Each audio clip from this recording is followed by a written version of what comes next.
Your kidneys filter about 50 gallons of blood every single day, and they do it completely silently. No pain, no warning signs, nothing.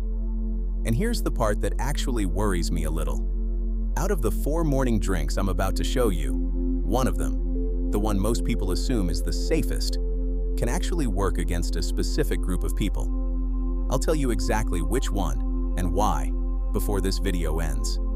So stick around, because it's probably not the one you'd guess. No fear-mongering, no, doctors don't want you to know this. Just the real science and the honest catches most wellness videos leave out. Let's get into it. Your kidneys filter waste, balance fluids and minerals, and regulate blood pressure. They're doing this 24/7 whether you think about them or not. We're covering water, tea, cranberry juice, and a berry smoothie. And trust me, the order matters more than you'd think. Drink 1. Water. Yes, really. I know. Drink more water feels like the most obvious advice on the internet. But stick with me, because most people are doing this wrong without realizing it. Water helps your kidneys dilute waste products in urine, which makes filtration less taxing. After several hours of sleep, you wake up mildly dehydrated. Your urine is more concentrated, which is part of why morning urine looks darker. A glass of water shortly after waking helps rehydrate your system and supports normal kidney function. For most healthy adults, that's genuinely all there is to it. Simple habit, real benefit. But there's a twist here, and it's actually the first clue toward what I promised you at the start. More water isn't automatically better for everyone. If you have kidney disease, heart failure, or you're on certain medications, your body might not be able to handle extra fluid the way a healthy person can. Fluid needs are genuinely personal. Hold that thought, it's going to come back around. Drink 2. Unsweetened green tea. If plain water feels boring, green tea is a solid step up. But this is where things start getting more interesting than most people expect. Green tea contains catechins, a type of antioxidant studied for reducing oxidative stress throughout the body. Some research suggests regular tea consumption may support healthy blood pressure over time.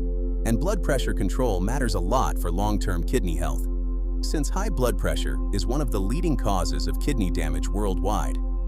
Now flip that coin over, because there's a catch most people never hear. Tea, including green tea, actually contains oxalates. And in people prone to kidney stones, high oxalate drinks can sometimes be part of the problem, not the solution. So the healthy drink everyone recommends for kidneys isn't universally safe either. That's 2 drinks in, 2 hidden catches. Keep going, because drink 3 is where this gets almost controversial. If you're finding this useful, hit subscribe. It genuinely helps this channel grow. And drop a comment. Which of these drinks do you already have as part of your morning? I read every single one. Drink 3. Unsweetened cranberry juice. This is the one people talk about the most online. And honestly, it might be the most overhyped drink on this entire list. Cranberries contain compounds called proanthocyanidins, which may make it harder for certain bacteria to stick to the walls of the urinary tract. That's why cranberry products have long been studied for reducing the frequency of recurrent urinary tract infections. Fewer UT is generally means less strain traveling up toward the kidneys over time. Here's the uncomfortable truth almost no wellness channel wants to admit.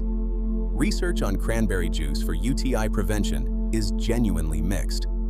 Some studies show a modest benefit, others show almost none. It is absolutely not a treatment for an active infection. If you think you actually have a UTI right now, cranberry juice will not save you. You need real medical care. So out of everything on this list, this is the drink with the shakiest evidence. And yet, it's the one social media hypes up the hardest. Kind of ironic, right? But none of that is even the twist I promised you. That one's still waiting. Drink 4. A simple berry and yogurt smoothie. And the answer. This last one isn't about one magic ingredient. It's about giving your body an easy way to get nutrients in the morning without a heavy meal. Berries like blueberries and strawberries contain polyphenols, studied for reducing oxidative stress. They're also relatively lower in potassium compared to many other fruits. Plain yogurt adds protein and probiotics for gut health. And here's where everything comes together. Remember drink 1, Plain water, the one everyone assumes is completely risk-free? Turns out it's actually tied with this smoothie for the drink that needs the most personalization if you have kidney disease. Both fluid volume and potassium content can matter a lot more than people realize for someone managing an existing kidney condition. Meanwhile, the two drinks people worry about the most, tea and cranberry juice, are actually lower stakes for most people by comparison. In other words, the boring, obviously safe choice was hiding the real catch the entire time. That's not something you'll usually hear in a typical top 4 drinks video, bringing it all together.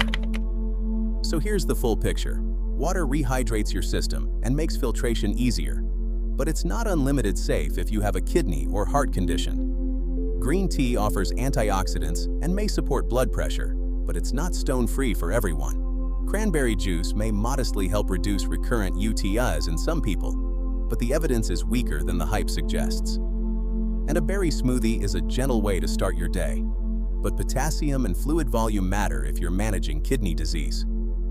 None of these are miracle cures, and none of them are universally risk-free either. What they actually are is small, individual habits, and the right one for you depends on your own health, not a one-size-fits-all list.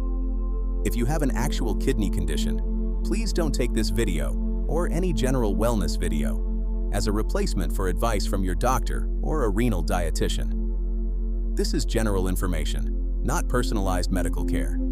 If this helped, subscribe so you don't miss the next one. Next week, I'm covering the everyday foods that quietly spike blood pressure. And trust me, there's a twist in that list too. Drop a comment and let me know what you want covered next. See you in the next video.